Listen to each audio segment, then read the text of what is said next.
Hi. ഇപ്പോൾ നമ്മളൊരു യാത്രയിലാട്ടോ. നമ്മളൊരു കുടിയിരിക്കലിന് പോവാണ്. അത് നമ്മൾ കാരക്കാട്ട്ന്ന് ആലത്തൂർക്കാണ് പോണത്.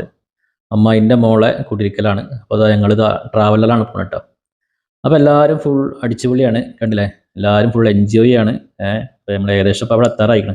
അപ്പോൾ ഈ തിരക്ക് പിടിച്ച നമ്മളെ ജീവിതയാത്രയിലേ ഇങ്ങനെ കുട്ടികളെയും കുടുംബക്കാരെയൊക്കെ കൂട്ടി യാത്ര ചെയ്യുമ്പോൾ അത് അവർക്കും നമുക്കും ഒരു സന്തോഷമാവുംല്ലേ. അപ്പോൾ നമ്മൾ ഏകദേശം അവിടെ എത്തി. ഇതാണ് നമ്മളെ വീട്ടുകാർ ട്ടോ. നമ്മുടെ ഷമീറയും റസാഖ് അളിയനും. അപ്പോൾ ഞങ്ങളിത് അങ്ങനെ ഓരോരുത്തരായിട്ട് ഇറക്കട്ടോ. ഇതാണ് നമ്മുടെ സൈനമ്മായി ട്ടോ. സൈനമ്മായിക്ക് ഞങ്ങളെ കണ്ടപ്പോൾ ഭയങ്കര സന്തോഷമായിട്ടോ. എന്നോട് പ്രത്യേകം പറഞ്ഞിരുന്നു അവിടുത്തെ വീഡിയോ കാര്യങ്ങളൊക്കെ കംപ്ലീറ്റ് എടുക്കാണ്. നമ്മുടെ റസാഖ് അളി ട്ടോ. ഒരാൾ കൺസ്ട്രക്ഷൻ ഫീൽഡാണ്. ഏതൊരു വ്യക്തിയുടെയും സ്വപ്നമാണല്ലോ ഒരു വീട് അല്ലേ.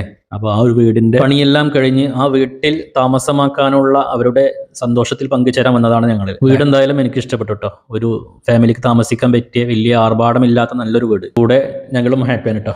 ഞങ്ങളവിടെ ചെറിയ ഫോട്ടോഷൂട്ടും കാര്യങ്ങളെല്ലാം കഴിഞ്ഞ് താഴോട്ടിറങ്ങിയപ്പോഴാണ് ഏതൊരു വീട്ടിൽ ചെന്നാലും ഇപ്പോൾ ഇതാണല്ലോ കുട്ടികളുണ്ടല്ലോ, നമ്മളെ കുട്ടികൾ ഏത് സമയവും അവര് ഫോണിലാവും അല്ലേ. ആ ഒരു സംബന്ധം ഇവിടെ നമ്മൾ കണ്ടത്. അങ്ങനെ നമ്മൾ നേരെ പോയത് ഫുഡിന്റെ സെക്ഷനിലേക്ക് കേട്ടോ. ചിക്കൻ ബിരിയാണിയാണ്, നമ്മുടെ ഷഹീറും ടീമുമാണ് ചിക്കൻ ബിരിയാണി ഉണ്ടാക്കുന്നത്.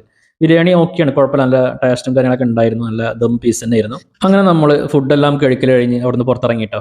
ഇനി നമ്മൾ പോകുന്നതേ അവരെ നേരെ ബാക്കിലാണ് അവർ മുന്നേ താമസിച്ചിരുന്ന വീട് കേട്ടോ. പഴമ നിലനിർത്തിയിരുന്ന ഒരു വീടായിരുന്നു അത് കേട്ടോ. ആ വീട് എനിക്ക് ഭയങ്കര ഇഷ്ടമായി. ഈ സ്ഥലം വാങ്ങുമ്പോഴേ ഇത് മൊത്തം ഒരു റബ്ബർ എസ്റ്റേറ്റ് ആണ് കേട്ടോ. അളിയന്റെ ഒറ്റ കഴിവ് കൊണ്ട് മാത്രമാണ് ഇത് ഇങ്ങനെ ആയത് കേട്ടോ. അങ്ങനെ ഞാൻ അവിടെ നിന്ന് ഇറങ്ങി നേരെ താഴോട്ട് വന്ന് കേട്ടോ. അപ്പോഴാണ് നമ്മൾ പെങ്ങളെ കുട്ടികളെ കണ്ടത്. അപ്പോൾ അവർക്ക് സെൽഫി എടുക്കണം എന്ന് പറഞ്ഞ് അപ്പോൾ നമ്മൾ ഫാമിലി മൊത്തം ഒരു സെൽഫി ഒക്കെ എടുത്ത് ഞങ്ങൾ സെറ്റായി. ഇപ്പോൾ സമയം ഏകദേശം ഒരു 3 മണി കേട്ടോ. അപ്പോൾ അവിടെ നിന്ന് ഇറങ്ങേണ്ട സമയമായി. അപ്പം ഇന്ന് പോകണ്ട, നാളെ പോയാൽ മതി എന്നൊക്കെ അവർ പറഞ്ഞതാണ്. രാത്രി റാത്യപ്പും കാര്യങ്ങളൊക്കെ എന്നൊക്കെ പറഞ്ഞ്.